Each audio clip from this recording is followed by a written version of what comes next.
gain enthalpy of non-metal should be high. Electron gain enthalpy of non-metal should be high. उस non metal में electron gain करने की क्षमता ज्यादा होना चाहिए। तो बताओ इलेक्ट्रॉन गेन करने की क्षमता किसमें ज्यादा होती है, छोटे एटम में कि बड़े एटम में? छोटे एटम में ज्यादा होती है। बिल्कुल, the non metal should be smaller in size. Non metal should be smaller in size. तो मेटल शुड बी लार्जर लिखवाया और नॉन मेटल क्या लिखवा रहे हैं? Smaller. Non metal should be smaller in size. हाँ, अब बता बॉन्ड एनर्जी। उस नॉन मेटल की बॉन्ड एनर्जी लिखो, non metal should have low bond energy. Non metal should have low bond energy. Non metal की बॉन्ड एनर्जी कम होनी चाहिए। अब देखो, फ्लोरीन और क्लोरीन किसमें आयनिक बॉन्ड बनाने की क्षमता ज्यादा होगी, फ्लोरीन या क्लोरीन में? उसकी ज्यादा, उसमें बॉन्ड एनर्जी कम होगी। तो मतलब बॉन्ड एनर्जी फ्लोरीन की कम है कि क्लोरीन की कम है? फ्लोरीन की कम है। फ्लोरीन की कम है, इसकी ज्यादा है। क्यों ज्यादा है? क्योंकि क्लोरीन में डबल बॉन्ड कैरेक्टर है। कैसे? ये लोन प्लस के वैकेंट डी में डाल देता है, बताए थे, पी पाई डी पाई। जबकि फ्लोरीन में डबल बॉन्ड कैरेक्टर नहीं, सिंगल बॉन्ड है, और सिंगल बॉन्ड कमजोर होता है डबल बॉन्ड से। और फ्लोरीन में लोन पेयर का रिपल्सर भी है कि नहीं, बताया थे हम। तो फ्लोरीन की बॉन्ड एनर्जी कम होने की वजह से ही, बॉन्ड एनर्जी कम होने की वजह से इसमें आयनिक बॉन्ड बनाने की क्षमता ज्यादा है कंपेयर टू क्लोरीन। आया समझ में?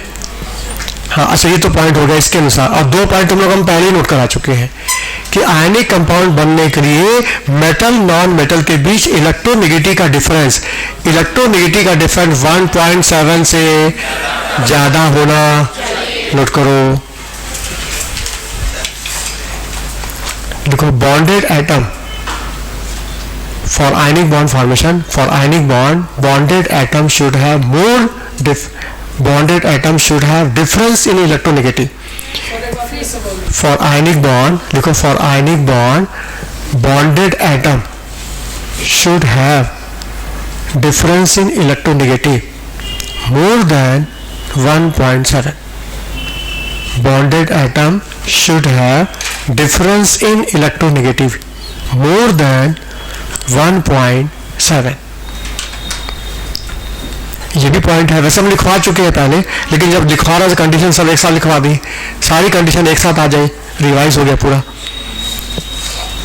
कि बॉन्डेड एटम में इलेक्ट्रोनेगेटिव का डिफरेंस 1.7 से ज्यादा होना चाहिए।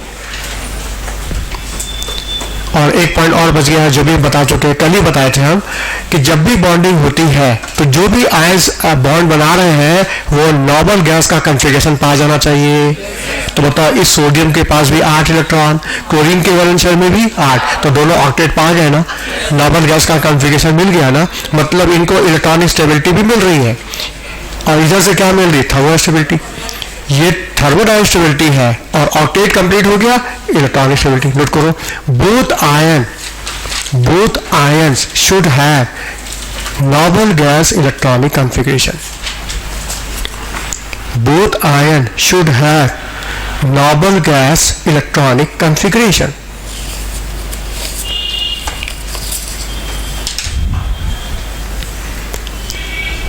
Both ions should have noble gas electronic configuration.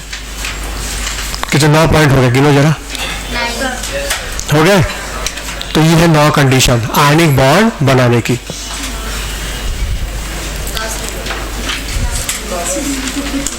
चले, अच्छा, इस बॉन्ड हेबर साइकिल का फायदा क्या है? इस साइकिल से हमको फायदा क्या है? पहला फायदा ये है कि हम लैटिस एनर्जी की वैल्यू निकाल सकते हैं। इस वैल्यू को हम कैलकुलेट कर सकते हैं, क्योंकि वैल्यू ज्यादा होती है। जब सारी एनर्जी को देखा जाए तो लैटिस एनर्जी की वैल्यू और इलेक्ट्रॉन गेन एंथैल्पी की वैल्यू ज्यादा होती है। जो ज्यादा वैल्यू को तुम कैलकुलेट कर सकते हो, तो मतलब इन दोनों वैल्यू को तुम लैबोरेटरी में कैलकुलेट कर सकते हो with the help of Born Haber cycle, ये इसका पहला एप्लीकेशन है। और दूसरा एप्लीकेशन ये है कि बॉर्न हेबर साइकिल ये बताता है कि आयनिक कंपाउंड कब ज़्यादा स्टेबल होगा। कोई भी आयनिक कंपाउंड कब ज़्यादा स्टेबल होगा, वो तभी ज़्यादा स्टेबल होगा जब उसका हीट ऑफ फॉर्मेशन ज़्यादा नेगेटिव होगा। लिखवा चुके हैं, जितना ज़्यादा नेगेटिव वैल्यू होगा heat of formation, enthalpy of formation, उस आयनिक कंपाउंड की स्टेबिलिटी उतनी ज़्यादा होगी। और तीसरा पॉइंट एक और है जो हम बताने जा रहे हो, क्या देखो सामने, कि जैसे एल्युमिनियम का क्लोराइड बनता है AlCl3, लेकिन कभी AlCl2 नहीं बनता, AlCl कभी नहीं बनता। क्यों नहीं बनता? इसका भी जवाब बॉर्न हेबर साइकिल दे रहा है। अच्छा, कैल्शियम का क्लोराइड बनता, CaCl2 बनता, लेकिन कभी CaCl नहीं बनता। क्यों? इसका जवाब भी इस बॉर्न हेबर साइकिल में है।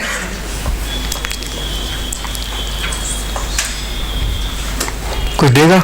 सामने इसमें आंसर है, बोलो बोलो। सर इसमें +3 चार्ज है। हाँ, +3 में तो बन जा रहा है, लेकिन जब एल्युमिनियम +2 में है और +1 में है तो आयनिक कंपाउंड नहीं बना रहा। क्यों? चार्ज ज्यादा और साइज छोटा भी है। हाँ, चार्ज ज्यादा साइज छोटा, तो इन सब में चार्ज कम है लेकिन साइज छोटा है, फिर भी चार्ज कम है तो साइज बड़ा है, इसमें चार्ज ज्यादा तो साइज छोटा।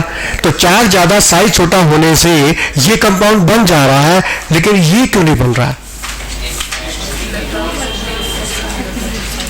बताओ। यहाँ चार्ज कम है, साइज बड़ा है, तो चार्ज कम साइज बड़ा होने से ये नहीं बन रहा है, लेकिन यहाँ चार्ज ज्यादा साइज छोटा होने से ये बन जा रहा है। पूरा बोलो, पूरा जो तुम समझ रहे हो उसको उस शब्दों में निकालो बाहर।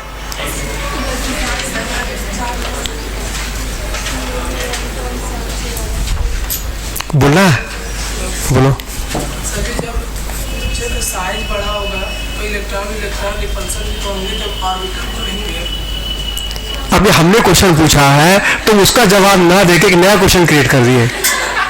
पहले हमारे क्वेश्चन का जवाब दे दो, फिर हम तुम्हारे का जवाब देंगे। मेरा क्वेश्चन है कि एल्युमिनियम जब +3 में है तो कंपाउंड बनता है, लेकिन जब वह +2 में है, +1 में है तो कंपाउंड नहीं बनाता। क्यों? क्योंकि सर जो एल्युमिनियम का साइज बढ़ जाएगा और साइज बढ़ने से इलेक्ट्रॉन रिपल्सन होगा। साइज बढ़ने से इलेक्ट्रॉन रिपल्सन होगा, स्टेबिलिटी मिल जा रही है। इलेक्ट्रॉनिक स्टेबिलिटी मिल रही है। पता है कि थर्मल स्टेबिलिटी का महत्व ज्यादा होता है इलेक्ट्रॉनिक स्टेबिलिटी से, तो जवाब थर्मो में दो ना। बात चल रही बॉर्न हेबर साइकिल की, हम बात कर रहे थर्मो की और जवाब मिल रहा हमको इलेक्ट्रॉनिक स्टेबिलिटी से। जवाब थर्मो में दो।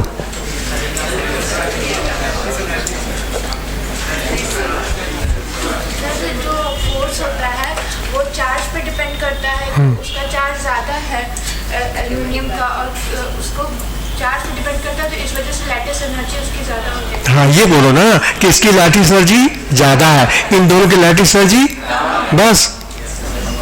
और आयनिक कंपाउंड बनने के लिए, आयनिक बनने के लिए लैटिस एनर्जी क्या होनी चाहिए? ज्यादा होना चाहिए, जबकि इन दोनों की लैटिस एनर्जी क्या है? कम, इसलिए कंपाउंड नहीं बनेगा। बैठ जाओ, यही आंसर है। हम नोट करो, देखो Born Haber cycle explain, Born Haber cycle explain why, Born Haber cycle explain why different metal in lower electrovalency. Born Haber cycle explain why different metal in lower electrovalency, different metal in lower electrovalency state does not form ionic compound. Born Haber cycle explain different metal in lower valency, lower electrovalency state, lower electrovalency state does not form ionic solid, does not form ionic solid.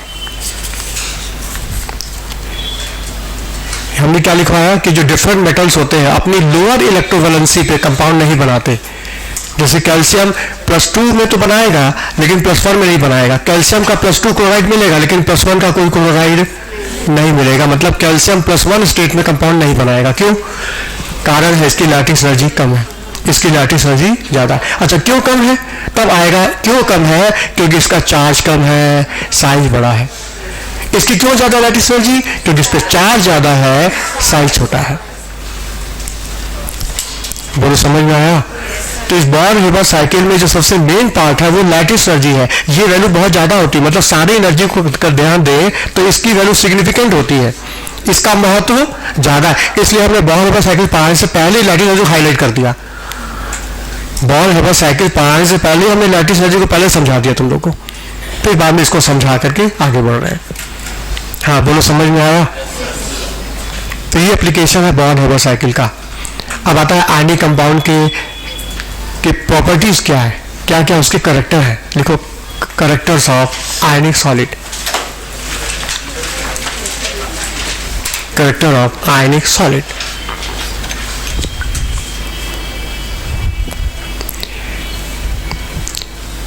अच्छा जो भी 9 point लिखा condition, इस condition के आधार पे बताओ पूरे periodic table में सबसे ज्यादा आयनिक कंपाउंड कौन बनाएगा? अभी लिखा कंडीशन है metal should be larger size, non metal should be smaller size. तो सबसे बड़ा मेटल कौन हो गया और सबसे छोटा नॉन मेटल? तो ये हो गया नेचर का प्रीडोमिनेंट आयनिक सॉलिड हुआ। पूरे नेचर में सबसे ज्यादा predominant ionic solid caesium fluoride. Note कर लो, caesium fluoride predominant ionic solid. ये 9 कंडीशन को लिखने के बाद तब ये है कंक्लूजन कि सीजियम फ्लोराइड सबसे ज्यादा आयनिक है, प्रीडोमिनेंट आयनिक सॉलिड। अच्छा प्रीडोमिनेंट आयनिक सॉलिड है तो क्या 100% आयनिक हुआ? नहीं, इसमें 100% आयनिक कैरेक्टर। याद करो हमने पीरियोडिक प्रॉपर्टी में हमने इसमें आयनिक का परसेंटेज निकलवाया था तो 91% आया था। इसका मतलब ये 91% आयनिक है तो बचा 9%। तो नेचर का कोई भी कंपाउंड 100% आयनिक नहीं होता और ना तो 100% कोवलेंट भी होता है। हर आयनिक में कुछ ना कुछ कोवलेंट है और हर कोवलेंट में कुछ ना कुछ आयनिक होता है। अब क्वेश्चन है हर आयनिक में कुछ ना कुछ कोवलेंट है तो कितना कोवलेंट है, किसमें कोवलेंट ज्यादा है, किसमें कोवलेंट कम है, ये कैसे खोजें? हाँ इसको खोजने के लिए इमेजिनरी कंसेप्ट है फजान रूल, जो कि काफी इंपॉर्टेंट है, क्वेश्चन ज्यादा आते हैं इसके ऊपर। इसको कल देखेंगे, हेडिंग दे दो फजान रूल।